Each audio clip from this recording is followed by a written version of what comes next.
दिनेश लाल यादव निरहुआ नहीं, ये दिनेश जी हैं और निर्मला जी कहते हैं कि ये हमारे निरहुआ हैं। क्या सही बात है? क्या कहते हैं? तमाम लोगों तक पहुंचाइए कि जब ज्योति मौर्य और आलोक राज की कहानी ला करके लोग कहते हैं कि समाज की बेटियां और समाज के लोग ऐसे हैं, तो उन्हें ऐसे निर्मला और दिनेश जी की कहानी जरूर आप उन तक पहुंचाइए, उनको दिखाइए, ताकि लोगों को प्रेरणा। कहते थे कि तुम तैयारी करती हो, छंट जाती हो, छोड़ दो। अब नहीं, मेरे पति कभी हमको नहीं बताया कि छोड़ दीजिए। ये बोलते थे आपके पास उतना टैलेंट है, आप अच्छा जॉब पे जाइएगा, इसीलिए आप 1-2 नंबर के लिए छोड़।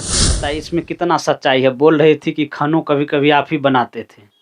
नहीं, वो तो सर निरहुआ पुकारते हैं प्रेम से इन्हें। निरहुआ रिक्शा वाला, निरहुआ रिक्शा वाला जी।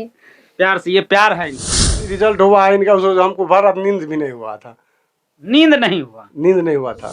नमस्कार, मैं हूं रविकांत कुमार और आप देख रहे हैं आवर बिहार न्यूज। ज्योति मौर्य और आलोक की कहानी तो आपने खूब सुनी होगी।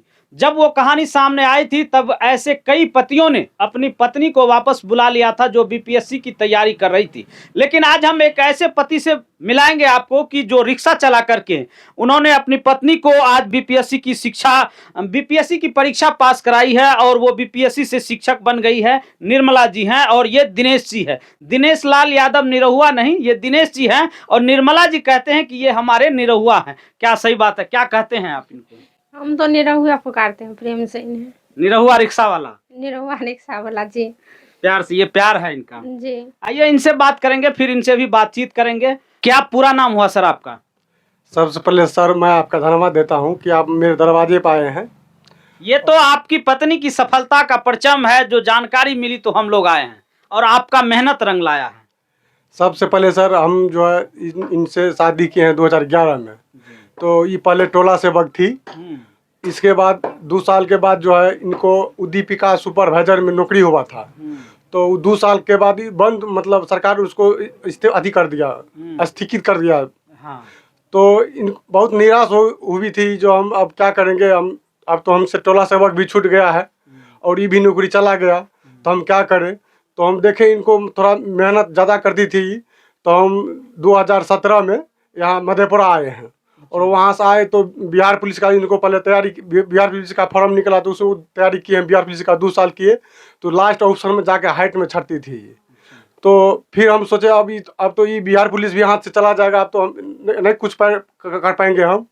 तो लास्ट में इनको हम बीएड किए हैं देव सुमन यूनिवर्सिटी उत्तराखंड से। वहाँ से बीएड किए हैं। इनके बाद तैयारी में इनको लगी है ये। इसके बाद जो हम रिक्शा चलाते चलाते थोड़ा बहुत मेंटेन। रिक्शा कब से चला रहे हैं आप? हम रिक्शा चला रहे हैं 2018 से। 2018 से। आपको प्यार से कहते हैं निरहुआ रिक्शा वाला जी। तो ये बताइए कि जहाँ एक तरफ लोग जब शादी हो जाता है तो पत्नी को घर के काम में लगा देते हैं, आप इनको पढ़ने लिखने में लगा दिए। इनको हम सर पहले मतलब बहुत दिन पहले से देख रहे थे कि पढ़ने में इसको थोड़ा मतलब दिलचस्पी ज़्यादा था। तो हम सोचे जब पढ़ लिख लेगी, तो हम तो वैसे थोड़ा बहुत पढ़े लिखे हैं, तो हम सोचे थोड़ा अधिक हो जाएगा तो अच्छा रहेगा।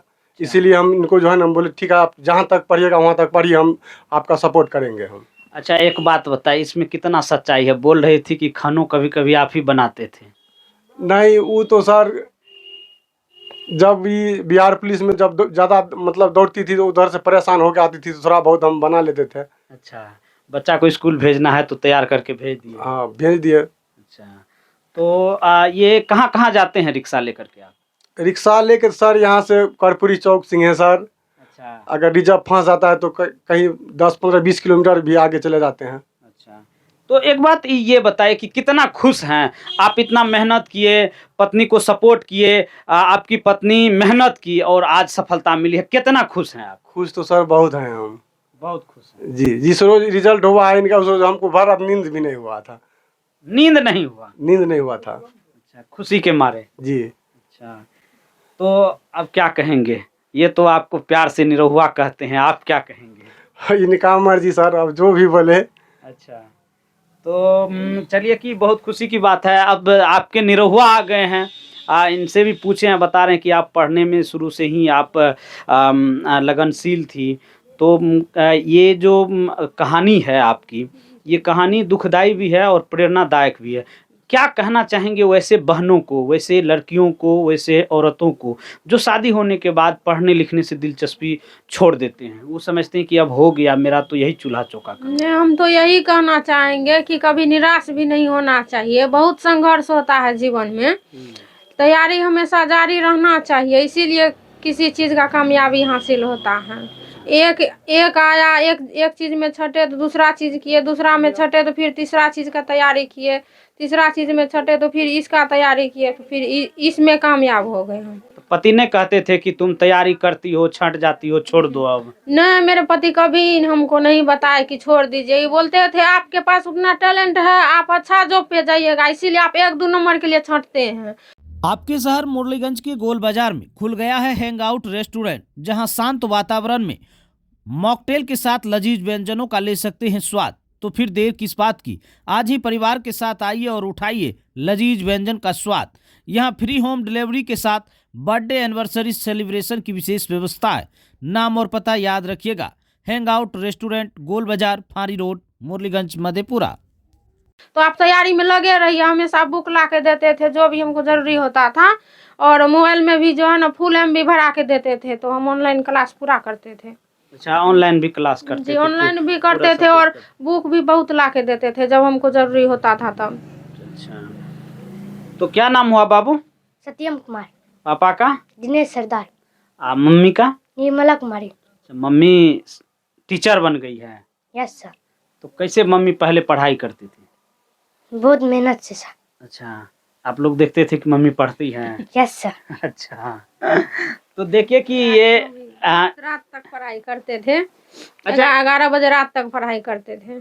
अच्छा, लोग कहते हैं कि जो रात भर पढ़ाई करते हैं तो उससे कितना फायदा। लोग कहते हैं कि YouTube देखने से लोग बिगड़ जाता है, तो आप कहते हैं कि हम मोबाइले से पढ़ते थे। नहीं ना, हम सिर्फ YouTube से ही पढ़ाई किए हैं और सीटेट का भी हम एग्जाम YouTube पे ही देख के निकाले हैं। अच्छा, आइए आप थोड़ा सा आप इधर आ जाइए। तो देखिए कि ये जो परिसर है, यहीं पर भाड़ा लेकर के ये रहते हैं। कब से यहाँ भाड़ा लेकर के रहते हैं? हम यहाँ 2017 में आए हैं सर। 2017 में आए। अच्छा, आपका मूल घर कहाँ हुआ, पूरा परिचय बताइए। हमारा घर जो है रघुनिया कुमारखंड। अच्छा। पंचायत पड़ता है, प्रखंड भी कुमारखंडे है। अच्छा अच्छा, और तो आप लोग 2011 में यहाँ आए? नहीं सर, 2017 में आए। 2017 में यहाँ आए और अपनी पत्नी को तैयारी शुरू करवाई। जी जी जी तो अब तो एकदम बिल्कुल खुश है जी, खुश तो रहेंगे ही। अच्छा, आप जब यहाँ आए थे, एक चीज़ और होता है कि जब आप काम करते होंगे और पत्नी को पढ़ने के लिए कहते होंगे तो परिवार के लोग क्या कहते थे? परिवार के लोग भी कहते हैं कि कन्या के सर पर चढ़ा रहल छे। नहीं, वैसे पापा बोल रहे थे कि अब जो है ना, वो पहले ही मतलब जो नौकरी को आप रिजेंड किए हैं, अब बहुत गलती कर दिए हैं। अब ये सब चीज़ होने वाला ना है, बहुत भीड़ है इस सब चीज़ करने में। अब जो है कितना पैसा खर्चा करेगा, कितना ठीक होगा, चले आइए घर। तो हम तो सोचे क्या नहीं, जब तक मतलब नौकरी नहीं होगा तब तक कुछ नहीं होगा, तब तक हम लोग नहीं जाएंगे, रहेंगे मधेपुरी में रहेंगे। अच्छा, लोग कहते थे कि नौकरी नहीं छोड़ना चाहिए। लोग कहते हैं कि आजकल चपरासी का नौकरी भी बहुत कठिन से जी मिलता है। सर, जी, छोटा नौकरी भी बहुत कठिन से मिलता है। जब उसको हम रिजाइन किए थे तो सब यही बोल रहे थे कि बेकार, मेरे जितने भी परिवार के थे, मेरी सिस्टर भाई सब हमको बोले कि बेकार ही नौकरी छोड़ दी ऐसे वैसे। तो ये भी दिलासा देते थे, नहीं तैयारी इसका अच्छा है, अच्छा जॉब करेगी। हमेशा ही हमको सपोर्ट किए हैं। चलिए, शुक्रिया, हमारी शुभकामनाएं हैं आप लोगों के साथ और इसी तरह आप खूब तरक्की कीजिए, खूब मेहनत कीजिए और खूब आगे बढ़िए। ये कहानी काफ़ी दिलचस्प है और ये कहानी उन तमाम लोगों तक पहुंचाइए कि जब ज्योति मौर्य और आलोक राज की कहानी ला करके लोग कहते हैं कि समाज की बेटियां और समाज के लोग ऐसे हैं, तो उन्हें ऐसे निर्मला और दिनेश जी की कहानी जरूर आप उन तक पहुँचाइए, उनको दिखाइए ताकि लोगों को प्रेरणा मिले। और एक बात निर्मला जी की और ये लगी कि प्रयास कभी नहीं छोड़ना चाहिए। जब भी आपको असफलता मिले, लगातार प्रयास कीजिए, एक दिन सफलता जरूर मिलेगा। बाकी इस वीडियो के बारे में आप क्या सोचते हैं, कमेंट बॉक्स में अपनी राय जरूर दीजिएगा। फिलहाल के लिए मधेपुरा से रविकांत को दीजिए इजाजत।